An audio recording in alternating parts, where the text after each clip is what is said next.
Attorney, okay, question galing kay Noel.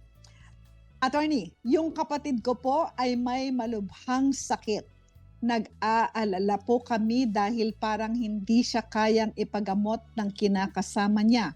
Hindi sila kasal at may isang anak. May karapatan ba kami na kunin ang kapatid namin para ipagamot? Gusto kasi siyang makasama at alagaan din ng mga magulang namin. Question po is from Noel. Go ahead po, Attorney Talaw. Yes, Attorney Dot.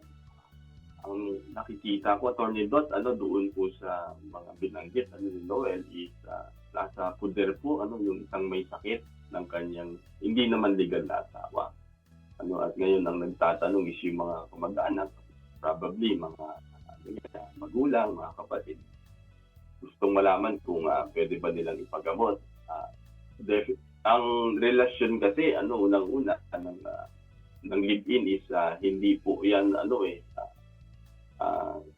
wala pong inaatang ang ating civil code na obligasyon sa isang live-in lamang unless na lang sila magpakasal na mag-provide ng support sa layon po yan sa family code natin. At ang talagang pinapatawan ng obligasyon na magbigay ng support is yung mag-asawa, unang-una, Attorney Dot.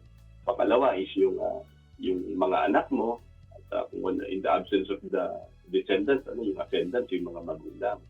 At yung kung wala naman yun is yung kanilang mga kapatid na lalaki, kapatid na babae.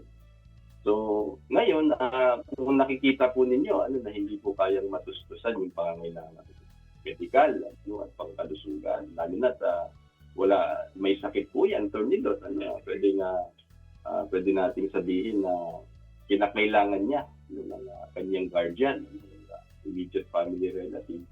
Pwede po ninyong i-exercise yung inyong karapatan na kunin siya at kung tumanggi, subukan ninyo ipabarangay. At kung wala pa rin nangyaring pag-uusap, ayaw pa rin ibigay po ng kalibin, ang last recourse natin is yung petition for guardianship.